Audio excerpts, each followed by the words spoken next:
Votre podcast avec Hello Bank Pro, la banque digitale spécialiste des indépendants qui propose toutes les solutions pour développer votre activité. C'est un outil, c'est pas quelque chose qui va nous remplacer. Du moment que ça ne supprime pas des talents, du moment que ça n'enlève pas des expertises, c'est parfait. L'idée, c'est de comprendre quel est mon besoin et comment je vais donner ce besoin à l'IA pour avoir un meilleur résultat. L'IA, c'est pas une obligation, mais c'est une formidable opportunité. C'est une opportunité de gagner du temps, d'aussi augmenter sa productivité, d'améliorer aussi ses pistes créatives. Actuellement, en 2025, pouvoir faire le travail d'une équipe de 5-10 personnes tout seul, surtout pour des indépendants, c'est exceptionnel en fait. Le podcast des indépendants sur BFM Business, présenté par Ludovic Bado.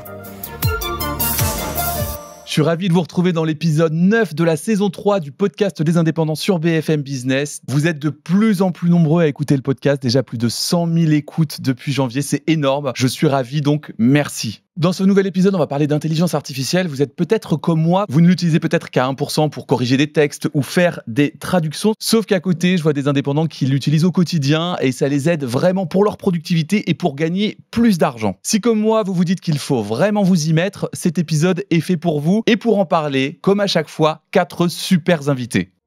Diane Benamou, mieux connue sous le nom d'Estérium sur les réseaux où plus de 600 000 personnes la suivent. Elle y parle d'intelligence artificielle, de technologie et de notre rapport au digital, avec un ton accessible et convivial. Professeure de marketing digital, elle travaille aussi dans une agence de pub à Paris.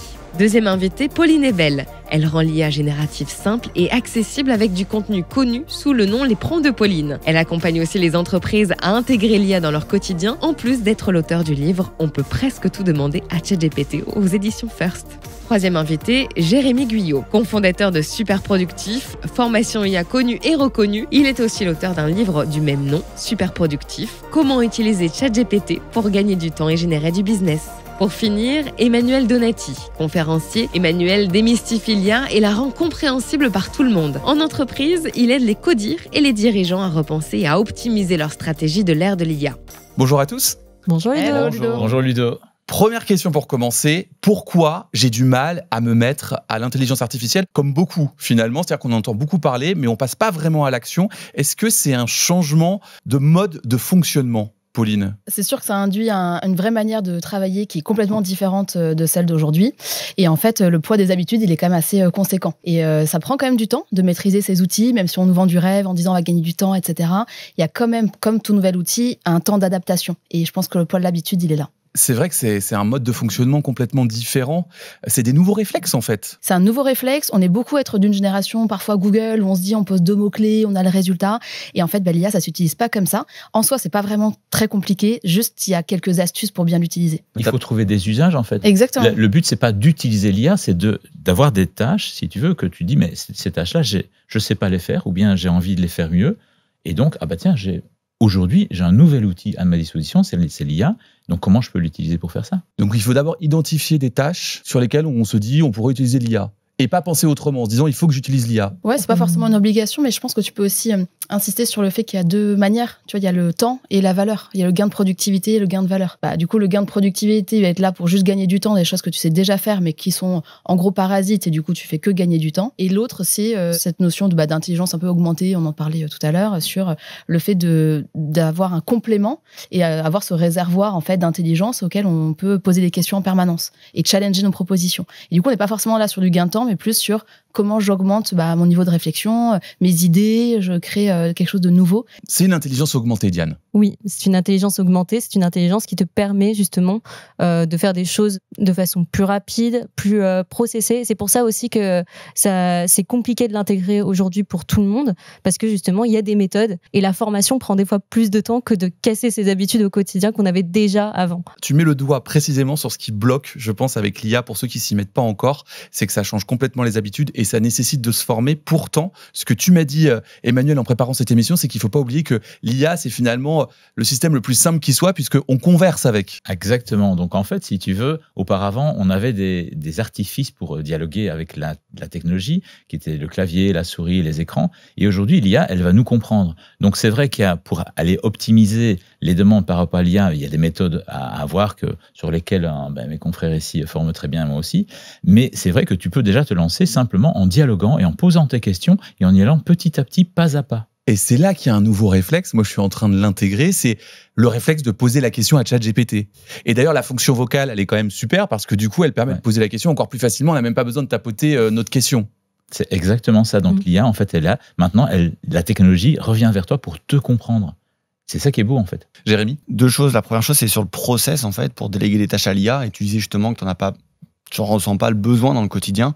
Pour moi, il y a un premier process, c'est de se dire où est-ce qu'il y a des tâches à faible valeur ajoutée qui me prennent du temps et comment est-ce que je pourrais penser à les déléguer à l'IA. Donc la première chose, c'est de définir ces tâches qui te prennent du temps, faible valeur ajoutée, chronophages. Tâches auxquelles on s'est finalement habitué souvent.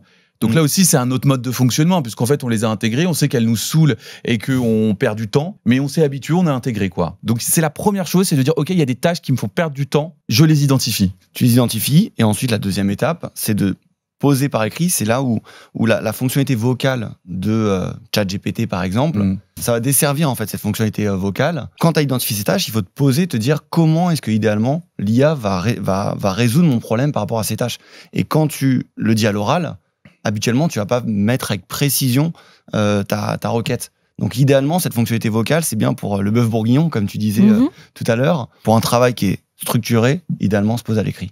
C'est ça un prompt, Pauline ? Ouais, il y a plusieurs étapes à respecter. C'est pas 2 mots-clés comme sur Google. Donc, ce qui est important, c'est de donner un maximum d'éléments. Parce que le piège, souvent, c'est que les personnes, elles pensent que l'IA, elle est dans leur tête.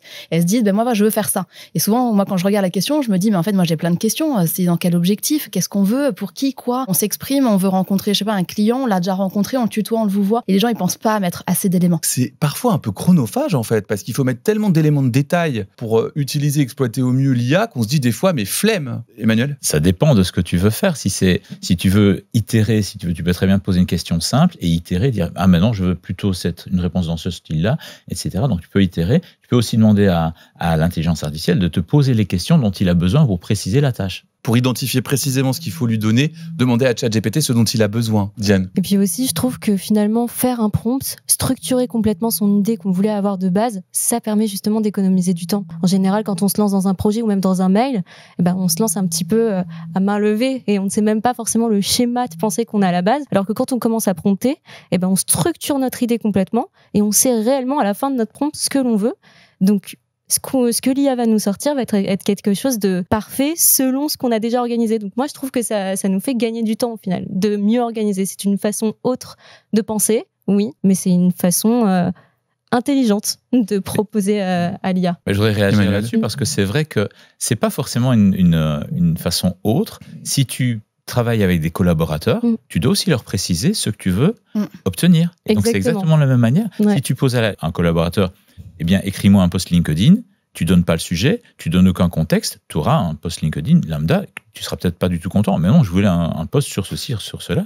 Donc c'est la même chose. Et même au-delà de ça, la façon de structurer ton post LinkedIn, c'est-à-dire il me faut une accroche de tant de lignes avec dans un premier temps ce type-là de réponse, puis par bullet point ça, c'est hyper intéressant justement de structurer dans son prompt comme ça. Et c'est exactement comme tu le dis, comme ça qu'on parle aussi à un collaborateur. Je trouve cet exemple génial, en fait, c'est transformer tout le monde en bon manager et passer un bon message à son équipe. Et là, dans son équipe, il y a une IA. Et je fais souvent l'image avec quand il y a un stagiaire qui arrive dans l'entreprise, qui sort de la meilleure école, n'importe quelle école, qui a toute la théorie dans sa tête, c'est l'IA en fait. Ce stagiaire sort de la meilleure école, il arrive en entreprise, il a toute la théorie, mais la pratique, il la connaît pas. Et c'est l'IA en fait. L'IA, elle a emmagasiné des milliards et des milliards de données, mais maintenant qu'elle a ces données, il faut qu'elle les mette en pratique. Et c'est là où c'est intéressant d'avoir un bon prompt. Et le prompt, de ce que j'en comprends, du coup, j'aime beaucoup ce début d'émission parce que vous êtes en train de me donner envie d'aller plus loin avec l'IA.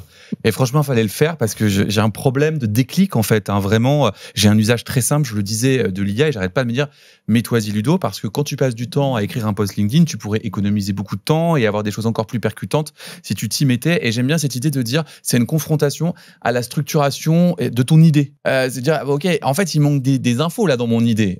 Et donc, tu te confrontes à ça. Peut-être que c'est ça que j'aime pas finalement. Et que du coup, on se dit, je vais m'en passer. Oui, il y a un peu de ça, mais il faut pas non plus oublier que, comme tu le disais tout à l'heure, l'IA est là pour t'alléger de tâches que tu n'aimes pas faire en général dans ton boulot. L'IA est faite pour te rendre ton boulot beaucoup plus agréable. Donc en soi, si par exemple 40% de ton taf est quelque chose que tu aimes vraiment, libère les 60 autres % avec de l'IA. Si par exemple le post LinkedIn, tu aimes l'écrire de base et que c'est quelque chose qui te passionne, d'écrire, la rédaction, ça te plaît, ne le délègue pas à l'IA. les mails, délègue-les si tu n'aimes pas ça. Le principe pour moi, c'est de l'utiliser intelligemment et de se dire, en fait, je vais prendre cet outil-là pour me rendre ma vie encore plus cool. Et pour se concentrer sur ce sur quoi on est animé. Alors, on parle des posts LinkedIn, on parle de la gestion des emails. Concrètement, on peut avoir quoi comme usage de l'IA pour se faciliter son quotidien d'indépendant, augmenter sa productivité et son chiffre d'affaires, Pauline? Plein de choses. À vrai dire, on peut l'utiliser vraiment pour beaucoup de trucs.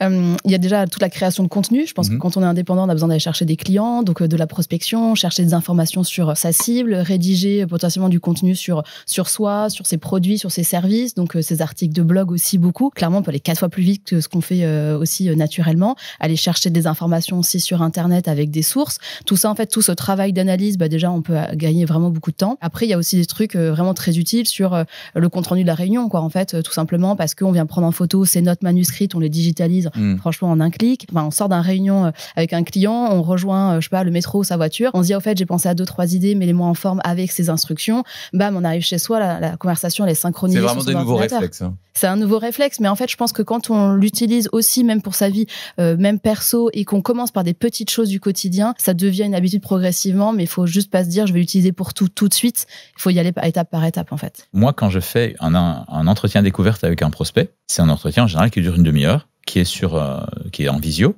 et que j'enregistre en fait avec un outil IA. Et à la fin de la réunion, j'ai la retranscription, je prends la retranscription, je la balance dans Claude, qui est un modèle d'intelligence artificielle, et à qui j'ai appris à faire mes propositions commerciales. Et en 2 minutes, j'ai ma proposition commerciale qui est prête, je la relis, je l'envoie directement au client. Là, vous me donnez vraiment envie, par contre. Il faut arrêter, parce que si on monte encore en intensité, je vais me jeter sur une IA. Non, mais c'est vrai que c'est très fort, parce que faire les devis, etc., ça prend un temps de dingue. Et c'est nickel, parce que comme l'IA a écouté tout ce qui s'était passé, elle te donne le contexte, les attendus, elle te fait même le programme de la journée, comme tu l'as discuté avec le client, en fait. Le gain de temps est dingue, et il y a une autre pratique, un autre usage de l'IA que j'ai trouvé intéressant dernièrement, que j'ai entendu, c'est avoir un plan d'action. On a envie d'atteindre un objectif, on se donne 5 ans et on va définir un plan d'action, Diane. Ouais, c'est devenu une trend, ça, sur les réseaux, de demander à ChatGPT ou à Mistral, si tu veux, comme ça on reste sur la... de demander... Franco-français. Exactement, de demander à une IA, justement, un plan d'action sur 5 ans pour arriver à un rêve ou en tout cas un objectif précis dans sa vie. Et donc là, ça sortait souvent un plan parfait avec justement les tâches à faire au quotidien, les points importants sur lesquels on devrait vraiment travailler selon toutes les discussions qu'on avait eues déjà auparavant, par rapport aux biais un peu compliqués qu'on avait déjà et que l'IA avait remarqué de nous. Je suis d'accord sur le fait de faire un plan d'action sur 5 ans. La vérité, c'est que l'IA va certainement te sortir quelque chose de très intéressant. Derrière, il y a quand même l'homme qui est certainement faillible entièrement et qui a certainement une flemmardise aiguë interne de temps en temps. Tous ces biais-là peuvent ne pas faire, que le plan s'accomplisse totalement. Mais en tout cas, c'est très intéressant de voir au moins cette vision-là de l'IA. Ça, c'est sûr. Ça c'est clair. Et quand on a beaucoup d'ambition dans la vie, tout est question de stratégie. Donc rien que d'être dans cette démarche-là et d'avoir un plan d'action, c'est déjà énorme. Oui, c'est déjà énorme. Finalement, j'ai l'impression que l'IA, il faut la mettre absolument partout maintenant. Ceux qui ne le font pas, finalement, sont un peu à côté de la plaque, quoi. Jérémy? C'est évident qu'à moyen terme, long terme, les personnes qui mettent pas l'IA dans leur... surtout les indépendants, on est au podcast des indépendants. Un indépendant qui travaille dans le digital, s'il n'utilise pas l'IA, en fait, c'est une énorme épine qu'il a dans le pied. Enfin, il se coupe le pied. Pourquoi? Parce qu'il peut aller plus vite et faire le même travail avec la même qualité et en meilleure quantité. J'entends. Mais ça veut aussi dire, on l'a dit, qu'il faut savoir quand même prendre le temps de se former et de s'approprier les outils. Donc pour récapituler, pour que ce soit bien clair pour les auditeurs, je définis les tâches qui sont chronophages et sur lesquelles j'aimerais être aidé. Ensuite, je fais quoi? Je définis les outils ou je me forme Moi, je dirais je teste. En fait, je pense que globalement, il y a quand même la chance aujourd'hui que toutes les IA du marché soient en version gratuite, certes limitée dans le temps, mais globalement, on a la possibilité de tester ce qu'on veut. Donc en fait, moi je dirais, on teste d'abord. L'usage, il vient aussi parce qu'on l'utilise. Bien sûr, se former, ça permet de gagner du temps, mais il n'y a pas que des formations classiques. Il y a des livres, il y a des podcasts, il y a des tutos sur les réseaux. Il y a plein de manières de se former aujourd'hui. Et en fait, après, il faut le mettre en pratique parce que regarder du contenu, c'est bien, mais il faut vraiment le tester, le mettre en application dans son quotidien. Il faut y consacrer du temps. Tu as aussi des applications en fait, d'intelligence artificielle qui te permettent d'aller sur plusieurs modèles. Donc, Poo, par exemple, ou BlueGPT te permettent de choisir différents modèles. Donc, de tester un modèle, un autre modèle. C'est quoi les modèles? Un modèle d'IA, c'est ChatGPT, par exemple. Oui. ChatGPT, c'est un modèle, Claude est un autre modèle, Mistral est un autre modèle, DeepSeek, etc. Donc, tu as ça, et tu as aussi des outils de comparaison. Oui, chaque IA a un peu sa sensibilité, etc., plus littéraire ou plus mathématique, je caricature, Diane. Non, c'est vrai. C'est exactement ça. C'est exactement ça. Et même sur la génération de vidéos ou d'images, tu le vois très très bien. Si tu mets exactement le même prompt, tu peux avoir des choses totalement différentes selon l'IA. Oui, il faut savoir l'appréhender, le maîtriser.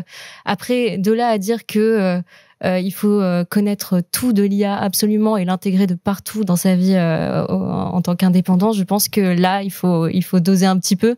Ce n'est pas parce que une IA de génération de vidéos existe qu'on doit forcément la maîtriser. Il faut savoir que ça existe. Il ne faut pas se faire avoir par exemple des prestataires qui vous vendraient des vidéos où on ressent qu'il y a de l'IA derrière. Mais par contre, savoir le maîtriser, pas forcément à ce moment-là. Utilisez l'IA là où c'est intéressant pour vous dans votre job. Oui, et d'ailleurs, sur ton compte Instagram, tu fais des vidéos très ciblées sur des outils très particuliers en fonction des besoins très définis. Et je pense que c'est aussi l'une des clés. C'est de se dire, je vais pas essayer de m'inscrire partout parce qu'il y aura maintenant des outils à la base d'IA. Il y a que ça. Et c'est vrai qu'on a l'impression d'être un peu noyé par l'information et par les solutions. Bah, ça c'est sûr. Et puis même avant on se plaignait du fait que un abonnement Netflix plus Disney plus Canal ça devenait un peu beaucoup, plus la salle de sport ça devenait encore plus gros. Bah là si on commence à avoir ChatGPT, FreePic, un Runway, un Claude, on se sort pas. La facture à la fin ressemble à un loyer, donc non. Surtout que il faut cibler et surtout qu'on peut tout simplement faire avec un ChatGPT ou un Mistral finalement, Pauline. Déjà pour démarrer, je pense que c'est pas mal. Ça permet déjà de tester la logique de conversation, comment on utilise l'IA, et on n'est pas obligé d'utiliser toutes les IA de génération d'images qui sont peut-être plus compliquées aussi, et encore que maintenant tout devient beaucoup plus simple. Et également, le modèle, il comprend aussi de quoi on parle, il nous pose des questions aussi, donc il nous aide à appréhender cette nouvelle manière de l'utiliser. Mais je pense qu'il y a plein d'outils déjà à disposition, et on en choisit un, on teste, deux en comparaison, et après seulement on peut aller dans une utilisation plus intensive. Parce que toi, avec les prompts de Pauline, finalement, tu nous donnes beaucoup de solutions, rien qu'en promptant. Ouais, en fait, l'idée, c'est de comprendre quel est mon besoin et comment je vais donner ce besoin à l'IA pour avoir un meilleur résultat. Parce que finalement, on parle de ça, c'est comment j'ai un résultat qui me satisfasse. Est-ce que je suis pas content du résultat? Et ben en fait, c'est-à-dire que j'ai pas bien donné mes instructions. J'ai un résultat qui est générique, j'ai donné une question qui était ultra générique. Donc vraiment, il y a cette notion de apprendre à prompter qui est intéressante. Super importante, parce que combien de fois, moi, j'ai eu des réponses de ChatGPT, je dis c'est pas possible, même mon neveu de 10 ans aurait fait mieux. Désolé, mais ta réponse, elle était pas bien formulée du coup. Oui, ta c'est question ça. était pas bien formulée. C'est exactement ça. Et après, c'est vrai que ça prend du temps, du coup, de bien formuler. C'est ce qu'on a dit en début d'émission, mais il faut accepter ce temps, il faut aussi se former. Mais est-ce qu'on a vraiment besoin de se former? Il y a un truc que je comprends pas. On nous dit c'est conversationnel, donc ça veut dire qu'on peut converser avec cette IA, donc il n'y a pas forcément besoin de se former. C'est ce que tu me disais d'ailleurs, Emmanuel. Alors, tu as deux possibilités. Soit tu y vas par toi-même, puis tu peux t'auto-former. En fait, tu vas apprendre, tu vas voir que, tiens, la réponse, elle n'est pas terrible. Tiens, peut-être que je devrais essayer ça. Et tu vas apprendre par toi-même, par itération, en fait, comme je dis. Moi, je travaille beaucoup par itération. Ou alors, tu vas aller vraiment vers du prompt qui est un peu plus professionnel, mais tu n'es pas obligé, en fait. Il y a une chose que j'aime pas tellement, c'est l'obligation. T'es pas obligé d'aller vraiment vers une direction particulière. Mais si tu veux accélérer, effectivement, si tu veux aller chercher des réponses qui seront plus pertinentes plus vite, tu vas aller plus vite en suivant une formation ou en ayant vraiment une belle formation ou un bon guide en fait au niveau du prompting. Mais c'est pas forcément obligatoire pour tes premiers pas. Tu peux y aller sans avoir vraiment de formation. Tu te lances et puis tu vois un petit peu ce que ça donne. Et quand tu sauras, quand tu auras un petit peu détaillé ce que toi tu as envie de faire avec l'intelligence artificielle, tu vas à ce moment-là aller dans une direction de quelqu'un qui va te proposer une formation pour optimiser tes prompts dans ce domaine-là. Par exemple, si tu veux que tes entretiens se transforment en propositions commerciales sur mesure, sans avoir à travailler dessus, ce que tu nous disais en début, où là, c'est vrai que ça peut aller très très loin finalement. Est-ce que ça remplace une assistante? Ça remplace certaines tâches d'une assistante. C'est un peu ça. Oui. Et derrière, c'est souvent ce que je dis, le côté un peu fou et pas de côté de l'humain que moi j'aime pour avoir des idées ne pourra jamais être remplacé par une IA. Cette partie créativité, tu dis ça pourra pas être remplacé, Diane. Alors pour moi ça ne pourra pas être remplacé. C'est un très bon assistant, c'est un très bon outil pour faire des ping-pong d'idées, c'est un très bon outil pour éviter la page blanche, mais par contre pour créer quelque chose de d'un peu plus fou, d'un peu plus poussé en termes de créativité, je trouve qu'il n'y a rien mieux qu'une bonne discussion avec un humain un peu fou. L'IA n'est pas candide. L'IA ne peut pas regarder le soir une lanterne dans la nuit et se dire que tiens, ça pourrait être la lune. C'est impossible. L'IA a tendance quand même à bien se nourrir de ce qu'on lui donne. Oui, et elle peut imiter les émotions, mais pour le coup, sur la créativité pure, je ne pense pas que l'IA pourra arriver... Sur l'audace, par exemple. Je pense que ça sera très difficile. J'ai du mal sur l'humour aussi, par exemple. Oui. L'IA a du mal à demander un rébut à une IA, c'est très compliqué. Ouais. J'ai testé, effectivement, c'est pas drôle. Et d'ailleurs, l'IA... Elle est pas drôle, l'IA. Ouais. Elle est pas drôle. Non, tu n'es pas drôle, l'IA. Et donc, j'ai testé, du coup. Je suis tombé sur un post de Christelle Defoucault qui, pour le coup, est assez critique avec l'IA, qui nous dit « Non merci, pas d'IA pour moi. J'écris moi-même mes textes qui ne sont pas parfaits, mais qui viennent du cœur. Je me bats contre le plagiat et l'IA est le plus gros plagieur de tous les temps. » Qu'est-ce que vous en pensez de cette déclaration qui est un peu une déclaration anti-IA, en tout cas sur LinkedIn? Parce que c'est sur LinkedIn qu'on utilise beaucoup l'IA pour faire ces posts. Pauline? Moi, je pense déjà qu'il faut connaître son ennemi. Je pense qu'il faut tester, voir quel est le potentiel. Je ne sais pas si ceux qui sont contre, en fait, véritablement ont testé le potentiel créatif, le fait de s'exprimer avec sa manière. On peut vraiment l'entraîner. Plus on va lui donner du feedback, plus on va se créer des conversations. Non, mais d'accord, mais là, du coup, tu vas dans le sens de Christelle. C'est-à-dire que Christelle dit, en gros, je vais pas me faire remplacer par une IA. Moi, j'écris avec mon cœur et c'est spontané. Et c'est moi, profondément moi. Et avec l'IA, on n'a que des posts, finalement, qui ne sont plus humains sur LinkedIn. Ouais, mais je pense qu'il faut aussi choisir ses batailles. On peut pas l'utiliser pour tout. Et que si on est à l'aise sur la création de posts, la création de contenu, la partie littéraire, on garde ça pour soi et on va confier à l'IA toutes les tâches qui sont vraiment parasites, celles avec lesquelles on est moins à l'aise et qu'on n'a pas envie de faire. Donc je pense qu'aussi on va pas forcément l'intégrer pour tout dans son quotidien. Il y a une résistance à l'IA quand même quand on voit le post de Christelle. Parce que tout simplement les gens ont peur de perdre des talents. La seule bonne opinion, je pense, à avoir vis-à-vis de ça, c'est de remettre l'IA à sa place. C'est un outil, c'est pas quelque chose qui va nous remplacer. Du moment que ça ne supprime pas des talents, du moment que ça n'enlève pas des expertises, c'est parfait. Ça, c'est la façon bien de l'utiliser. Il y a malheureusement des métiers, oui, qui sont potentiellement en danger à cause de l'IA. Je pense aux comédiens voix, où justement il y a une certaine bataille vis-à-vis de ça. Là, je le comprends. Mais pour tous les autres métiers, si on l'utilise bien, si on se positionne toujours au-dessus, si on la remet réellement à sa place, il n'y a aucun danger. Et l'opinion peut vite être tranquillisée. Et qu'est-ce que vous diriez à un indépendant qui aujourd'hui n'a pas encore pris le sujet à bras-le-corps et utilise encore l'IA comme il utilise Google? Comment est-ce qu'on peut convaincre? Parce que moi, ce que j'aime dans le podcast des indépendants, c'est de créer des déclics. On n'est pas là pour donner des noms d'outils, etc. et faire une masterclass sur l'IA. On est là pour amener de la réflexion et dire effectivement, il y a peut-être faut peut-être que je réfléchisse différemment et que j'y prenne du temps. Et là, vous m'avez donné vraiment envie. C'est-à-dire que je me dis, je vais me caler une demi-journée ou une journée la semaine prochaine pour prendre du temps sur ça, pour identifier les tâches, etc. Qu'est-ce que vous diriez à un indépendant encore réticent, Jérémy? Celui qui a la réticence, déjà, et pour prendre mon histoire et pourquoi je me suis mis à l'IA, à la base, j'avais une agence LinkedIn, donc spécialisée en prospection, publicité, publication. Et quand j'ai vu l'IA arriver, je me suis pas dit que ça allait me remplacer, mais je me suis dit que ça allait me faire gagner du temps pour avoir plus de temps pour moi. Ouais. Donc c'est ça en fait. Moi, ma démarche avec l'IA, c'est avoir plus de temps pour moi. De lui donner du temps au départ pour gagner du temps après. Moi, l'objectif de l'IA, c'est vraiment déléguer les tâches à l'IA que j'aime pas faire, comme disait très bien Diane, et ensuite, le temps que j'ai, soit je travaille plus, soit je passe plus de temps en famille, avec des amis, ou à faire du sport. Et c'est vraiment ça pour moi l'objectif de l'IA pour un indépendant, où un indépendant, il peut travailler de 7h du matin à minuit. Mais derrière, la vie de famille, l'équipe pro-perso est pas top. Et l'IA est arrivée là depuis quelques années, c'est génial parce que ça permet d'avoir une équipe et des assistants au quotidien. Ça soulage. Ouais. Et d'ailleurs, on voit que ça va être un peu la tendance des assistants, c'est ça, avec l'IA? Des agents IA. Ouais, ça, c'est encore un autre délire. Ça va être encore plus fou. On va entraîner clairement un assistant parce que là, pour l'instant, il faut encore parler à l'IA. Ouais. Mais là, ça va être indépendant, autonome. On va entraîner comme si on forme un stagiaire, un assistant, et derrière, il va faire le travail pour nous, il va faire la réflexion pour nous et il va nous rendre le rendu final complètement fait. Faudra l'éduquer comme ChatGPT finalement. Alors, faudra lui donner des tâches au départ, mais après, si on le connecte avec d'autres agents IA, on peut, je sais pas si tu connais Iron Man, mais on peut clairement créer notre Jarvis, quoi. Okay. Ça serait littéralement ça, c'est-à-dire il a déjà sa liste de tâches à faire le matin, il peut envoyer des mails à ta place, faut éviter qu'il y ait trop d'erreurs, mais voilà, ça peut aller très très loin, mais ça peut être génial. En fait, un agent, c'est un outil d'intelligence artificielle qui peut réaliser des tâches. Donc ChatGPT ne peut pas réaliser des tâches, c'est juste un programme, tu vois. Un agent IA, c'est un ChatGPT qui a le pouvoir de réaliser des tâches. Par exemple, te commander un billet de train pour venir au podcast des indépendants. C'est ça qu'on va encore plus se rapprocher finalement du collaborateur, de l'assistant humain, quoi. Mais sans le remplacer, hein, je reviens sur ce qu'on disait tout à l'heure, sans le remplacer, parce qu'il y a quand même ce côté évidemment humain qui est important, aussi d'intuition, aussi de libre arbitre. L'IA, elle va aller, il faudra toujours vérifier ce qu'elle va te dire, parce qu'il faut bien se rendre compte qu'une IA, au départ, c'est quand même un modèle de probabilité. Hein. Oui, c'est des chiffres, hein, c'est des maths, c'est des calculs en termes d'émotion, c'est égal à 0, quoi. J'ai jamais vu un 0 qui pleurait ou un 1 qui rigolait. Moi non plus. Je voulais faire un petit tour du côté des outils, parce qu'il y a pas mal d'outils, et notamment sur l'écriture des prompts. Et notamment, il y a quoi comme outil, pas sur l'écriture des prompts, pardon, sur l'écriture des posts LinkedIn.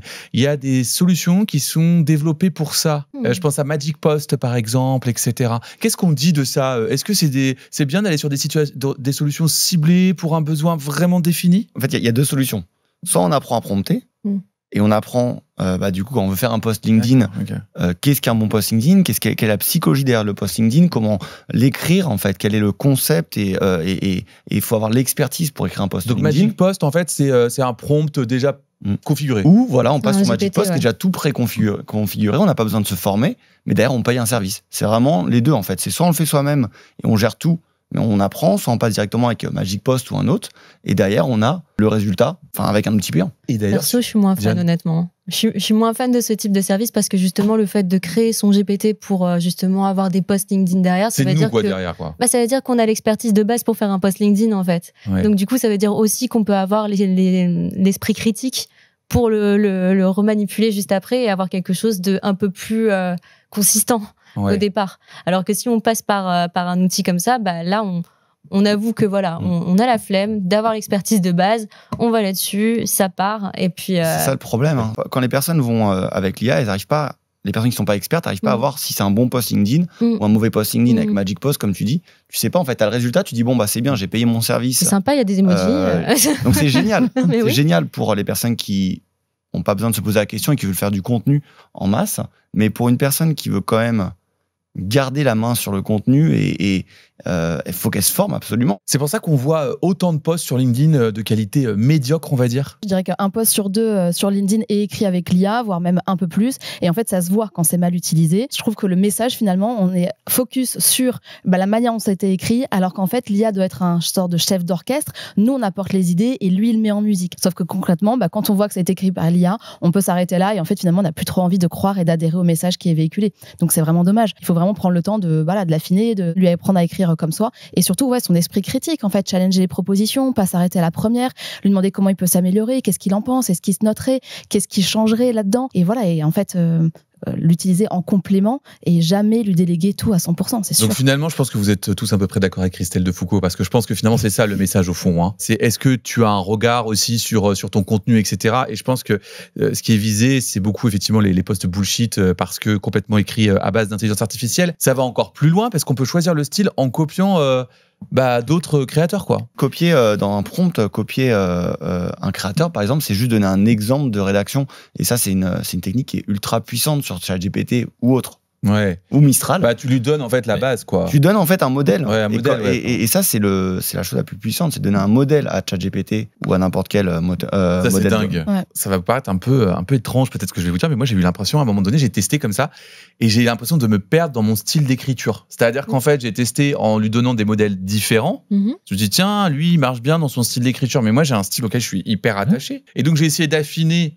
Et après, je me suis perdu dans mon style, en fait. Je sais pas, ça m'a créé beaucoup de confusion, en fait. Et ça, c'est peut-être pour ça que j'ai décroché, d'ailleurs. Dans ce cas-là, il faut vraiment repartir à zéro. Tu te crées ta base d'exemples en disant, voilà, les posts que j'aime bien, voir avec des exemples qui peuvent être différents sur des thématiques différentes. Okay. Et après, tu lui dis, tu t'inspires de ça pour écrire. Et là, tu rebriefes ton sujet, ton contexte, ton objectif, etc. Okay. Ou tu prends, si tu as une base de données, en fait, de posts que toi-même tu as écrits, tu lui donnes cette base de données et tu lui dis, apprends mon style et imite mon style. Et moi, c'est ce que je fais. Ouais, non, mais bien sûr. Ouais. Alors, j'écris pas mes posts LinkedIn avec l'IA. Par contre, je m'en inspire et donc je choisis des sujets. Je demande à l'outil d'intelligence artificielle de me préparer un post et puis je le retravaille mais je lui demande de le retravailler à ma sauce. Je voudrais rebondir là-dessus parce que souvent, on se dit, l'IA, ça va servir à rédiger. Et du coup, c'est là où il y a un débat, c'est du copier-coller, finalement, je réfléchis plus, je l'utilise sans trop réfléchir. L'IA, il y a plein de manières de l'utiliser. On n'est pas obligé de rédiger un post LinkedIn, proposition commerciale et autres. On peut l'utiliser juste pour relire, éviter les fautes d'orthographe. Clairement, on peut plus faire de fautes d'orthographe avec l'IA aujourd'hui. On peut l'utiliser pour structurer ses idées avec, je sais pas, ça peut être un résumé d'un compte rendu et juste, en fait, on a les 4-5 bullet points. On peut l'utiliser pour faire une phrase à partir d'eux. On peut l'utiliser pour éviter les traductions aujourd'hui. Les traductions, ça marche aussi bien que des outils comme DeepL, donc ça marche dans plus de 50 langues, donc c'est parfait. Et les traductions, on connaît le niveau des traductions ou pas? Elles sont très bonnes. Elles sont très très bonnes, ouais. On peut vraiment très bonnes. Les yeux fermés. Ouais. Après, il y a des détails culturels qui sont toujours pas implantés. C'est la base, quoi. C'est pour ça que Oh New World est devenu ce rêve bleu. Voilà, ça, l'IA peut pas le faire. Ça, c'est des usages très concrets. Merci Pauline, parce que c'est vrai qu'il n'y a pas que les posts LinkedIn. Pour un post LinkedIn, en fait, il y a plein de manières de le faire. On peut lui demander d'aller chercher une donnée avec un élément chiffré sur le web et du coup s'en servir pour créer son histoire autour. On peut juste lui permettre d'adopter un style, faire des recherches, restructurer les éléments ou juste challenger sa proposition ou juste la remettre en page si après on veut des emojis et que ça nous fait plaisir. Donc en fait, c'est pas forcément que rédiger. On peut l'utiliser pour comparer, pour traduire, pour extrapoler et juste nous aider à réfléchir en fait. Et vous proposez tous les 4 du contenu pour se former, pour sensibiliser. On va faire un petit tour de table sur le type de contenu que vous proposez pour nos auditeurs, parce qu'ils sont nombreux à nous écouter, sur ce que vous proposez comme type de contenu. Diane? Moi, je propose du contenu plus autour de l'IA créative, pour le coup. Donc c'est plus des images, des vidéos. C'est plus pour dédramatiser le destin des DA, des motion, des monteurs vidéo, des concepteurs rédacteurs. C'est surtout pour eux honnêtement au départ, et puis je sais que ça peut intéresser aussi énormément de gens en termes de créativité parce que l'IA peut permettre justement d'explorer des recoins de son imagination et surtout de passer à l'action derrière assez facilement. C'est assez incroyable. Donc du coup je parle de ça et derrière je sensibilise un maximum sur le fait que ces outils existent, comme par exemple les deepfakes, les choses comme ça, parce que je suis convaincue que si on ne sait pas, on peut se faire avoir dès le départ. Donc, non, c'est sûr. Après, il y a des trucs qui sont un peu évidents, mais... Pas forcément. Poutine avec Macron... Alors oui, mais sachez que en général, les grands-parents, s'ils regardent ces vidéos-là, ils se disent que c'est du vrai. Ils se posent pas la question. Donc, il y a énormément de gens qui ne savent pas que ça existe et que une technologie existe. Donc, c'est important de au moins montrer que ça existe, non pas pour leur faire essayer ce type d'outil, mais au moins pour leur faire prendre conscience. Voilà. Donc toi, Diane, c'est des courtes vidéos sur les réseaux. Hein. Ouais. Toi, Pauline, est-ce que tu proposes des formats plus longs? Alors moi, il y a beaucoup de courtes vidéos sur les réseaux aussi, mais pour rendre l'IA simple et accessible et de vraiment dans le quotidien se dire en fait comment je peux l'utiliser de manière vraiment très très simple, que ce soit un peu de perso, mais aussi beaucoup de pro, pour bien démarrer en fait et surtout comprendre de quoi on parle parce que parfois ça peut faire peur et la technologie elle évolue vite. Donc on se reconnecte le lendemain sur son Mistral, son ChatGPT, on se dit le bouton il est plus là, il est à gauche, il y a un nouveau truc, je suis perdu et on peut se sentir vite dépassé. Donc l'idée c'est de dire en fait pas de panique, je te montre ce qu'il faut savoir et c'est intéressant ce que tu dis parce que ça veut dire aussi qu'il faut savoir rassurer par rapport à l'IA. Ouais, il faut rassurer parce qu'en fait c'est pas si compliqué, juste il y a des bonnes techniques et ça permet d'y aller progressivement. Et après j'ai aussi écrit un livre sur l'IA et qui s'appelle On peut presque tout demander à ChatGPT. Jérémy, moi j'ai suivi une vidéo que tu proposais sur LinkedIn qui était un format long, on était sur du 10 minutes je crois et c'était justement par rapport à ChatGPT. Donc toi tu proposes aussi des contenus quand même très formateurs qui sont accessibles à tous. Pourquoi je vous pose ces questions-là? Parce que pour ceux qui nous écoutent, se dire ok, je peux me diriger vers quoi? Pourquoi pas aller voir ce que proposent les invités du podcast des indépendants. Et c'est vrai qu'il y a déjà des contenus qui permettent de mettre le pied à l'étrier, comme avec toi Jérémy, où c'est assez développé. L'axe principal, c'est indépendants, auto-entrepreneurs, très petites entreprises qui ont besoin d'intégrer, qui ont envie d'intégrer l'IA dans leur business. Donc sur plusieurs thématiques, marketing, vente, RH et LinkedIn. Donc grosses 4 thématiques. Et comment est-ce qu'ils peuvent intégrer l'IA dans leur quotidien? Mais vraiment axé pur business, pour simplifier leur quotidien et avoir plus de temps derrière, en famille. Et là, il y a des contenus gratuits qui permettent de progresser et d'apprendre des choses sur l'IA. Emmanuel, c'est la même chose? Toi, tu proposes des contenus aussi? Alors, j'anime surtout un live toutes les semaines hebdomadaires sur l'IA. Exactement. Ouais. Voilà, où je parle des dernières actualités. Il y a des chroniques aussi sur plein d'aspects différents des IA, des démos, etc. Donc j'essaye de coller, hyper concret. C'est très concret. Il nous reste 2 minutes pour conclure cette émission. Un dernier mot pour ceux qui nous écoutent et qui se disent je vais peut-être me mettre à l'IA. L'IA, c'est le meilleur moyen tout simplement de se faire une vie incroyable, de se libérer du temps, de pouvoir avoir des matins où on a envie de se réveiller, des soirs où on a envie de se coucher un peu plus tard parce qu'on a du temps temps pour nous, pour s'épanouir. Toutes les tâches un peu nulles, on les délègue. Toutes les tâches que l'on aime et qui nous font du bien, on les garde. Voilà, l'IA, c'est tout ce qui peut nous permettre au final de vivre une vie incroyable. Non, mais c'est super intéressant parce qu'on est sur un sujet de santé mentale. Je veux dire, les indépendants, ils sont sous l'eau. On est quand même en train de dire que si on intègre vraiment l'IA, on peut retrouver un équilibre de vie. En fait, moi, je te dis, honnêtement, l'IA, je l'utilise non seulement pour tout ce que je viens de dire, c'est-à-dire libérer les tâches que j'aime pas faire, mais il y a aussi une question de je suis une fille stressée, une fille qui n'arrive pas à s'organiser au quotidien, j'utilise l'IA. Je suis une fille qui a peur de la page blanche, j'utilise l'IA. Je suis une fille qui en général se pose énormément de questions sur n'importe quel sujet à n'importe quelle heure de la nuit et du jour.